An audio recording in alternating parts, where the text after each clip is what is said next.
अस्सलाम वालेकुम viewers, I hope आप सब लोग खैरियत से होंगे। तो आज की हमारी वीडियो जो है वो रोज़ प्लांट के बारे में है। मोस्ट रेकमेंडेड यानी कि वीडियो है। मुझे किसी ने रिकमेंड की थी कि मैं इसके बारे में बनाऊं, तो उनकी हेल्प के लिए मैंने ये वीडियो बनाई है।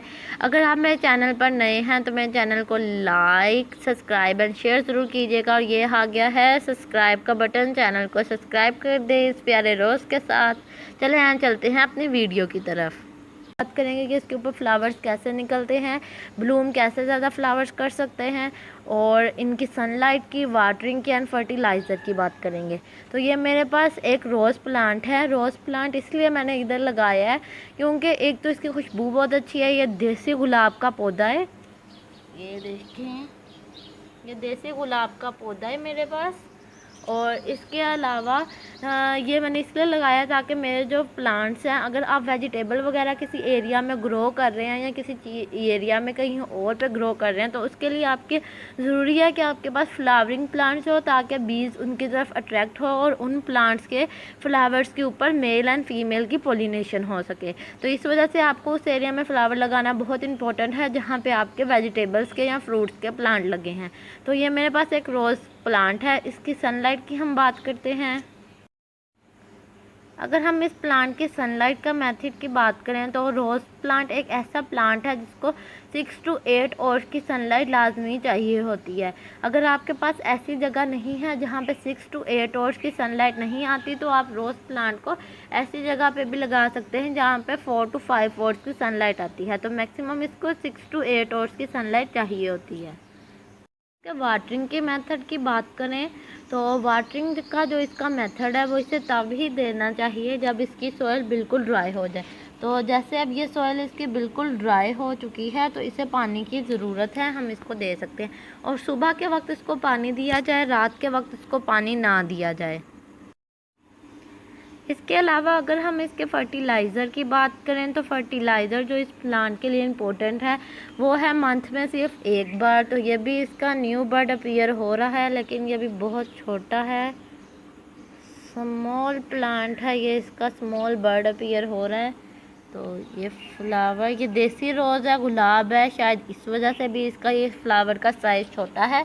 और अभी ये न्यू है तो इस वजह से भी छोटा है। इंशाल्लाह नेक्स्ट ईयर ये फ्लावर काफ़ी बड़े लगेंगे कि हम इसकी अच्छे से केयर करेंगे। तो ये देखें, और इस साइड पे भी इसका बर्ड निकल रहा है। तो ये इसकी बर्डिंग हो रही है इंशाल्लाह अगले साल या इसी साल। तो जो रोज़ का फ्लावर प्लांट्स है ये आपको मार्च में भी फ्लावर्स देंगे। मार्च के बाद ये जून जुलाई में भी आपको फ्लावर्स देते हैं। इसके अलावा अगस्त और सितंबर के मौसम में भी अक्सर ये आपको गुलाब जो है वो दे ही देते हैं फूल। तो ये बहुत ही, इसकी खुशबू बहुत प्यारी है। और फर्टिलाइज़र की बात भी कर ली, वाटरिंग की भी होगी, सनलाइट की।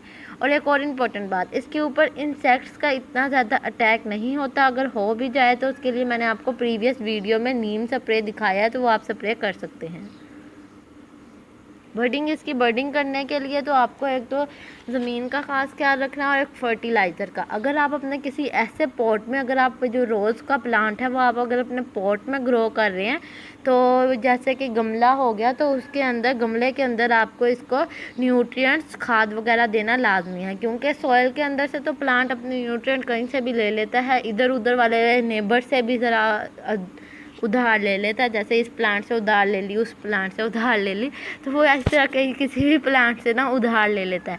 लेकिन जब पॉट में सिर्फ ये एक लगा होगा तो बेचारे के पास कोई नेबर नहीं होगा जिससे ये उधार ले सके। तो आपको इसको इसके ही देनी है, और उधार जो है वो थोड़ा महंगा पड़ जाता है। तो इसलिए आप उनको, प्लांट्स को अपनी न्यूट्रिएंट ही दें। तो जो बात की जाए गमले की, तो गमले में आपको इसको मंथ में 2 बार जो है वो खाद देना लाजमी है। ये भी मेरे पास एक रोज़ वाइन या रोज़ बेल है, जिसको मैं कहती हूँ रोज़ बेल बेसिकली। तो ये मेरे पास प्लांट जो है ये 1 मंथ पहले मैंने नर्सरी से ख़रीदा था। जिस नर्सरी का टूर मैंने आपको कराया था, ये बेसिकली उस नर्सरी से नहीं ख़रीदा गया क्योंकि ये इंडोर प्लांट है। ये मैंने एक और नर्सरी का टूर उससे पहले किया था, ये तब का प्लांट है। तो ये मैंने ख़रीदा था ये मेरे पास 250 का प्लांट है, रोज़ वाइन या रोज़ बेल। अक्सर इसको रोज़ बेल कहा जाता है और कहीं कहीं पे इसको रोज़ वाइन भी कहा जाता है। तो मैंने रोज़ बेल के नाम से इसको ख़रीदा है और ये वाइट कलर में मुझे मिली है। इसमें 3 कलर थे, white, red, pink and orange भी इसमें कलर होता है जो बहुत प्यारा लगता है, लेकिन मुझे वाइट कलर की चाहिए थी और मुझे वाइट कलर की मिली। तो इसको 4 to 5 आवर्स की कम से कम सनलाइट आती है और करीब बेचारा ये प्लांट हो रहा है क्योंकि इसको सनलाइट पूरी तौर पे नहीं आती। तो ये इसकी निशानी, लेकिन इसकी ग्रोथ अच्छी है क्योंकि इसके ये न्यू लीव्स अपीयर हो चुके हैं, जो कि इस बात का इंडिकेशन है कि प्लांट की ग्रोथ अच्छी जा रही है। और इसको फर्टिलाइज़र, ये जो ज़मीन है इधर ग्रोथ जो प्लांट इसमें लगा था कोई 6 से 7 साल पहले, उसके बाद से इधर कोई प्लांट नहीं लगा था। तो इसको प्लांट को मुझे ज़मीन को सही करने के लिए मुझे एक्स्ट्रा फर्टिलाइज़र ऐड करना पड़ा। और इसके भी बेस्ट ग्रोथ के लिए आपको हर मंथ फर्टिलाइज़र ऐड करना पड़ेगा और इसके ये जो ओल्ड वन लीव्स हैं ये येलो होके गिर जाएंगे। इसके अलावा आप प्लांट्स के लिए, मैंने तो कंपोस्ट यूज़ की थी, आप कंपोस्ट के बजाय गोबर की खाद का इस्तेमाल करें क्योंकि रोज़ बेल के लिए वो वाली खाद बहुत अच्छी है। तो इसके वाटरिंग का मेथड भी यही है कि हर रोज़ सुबह इसको पानी दे दिया जाता है। तो ये मेरा गुलाब का पौधा है जिसको मैंने 1 हफ्ते पहले लगाया था और इसके ऊपर ये फ्लावर्स आ चुके हैं। Wow, wonderful. और न्यू बर्ड्स भी आ चुके हैं। ये मैंने रोज़ प्लांट को वाटर दे दिया है, जैसा कि मैंने कहा था इसको नीड थी, तो अब वाटर दे दिया है। और अब लुक चेक करें, माशाल्लाह से बहुत प्यारा लग रहा है।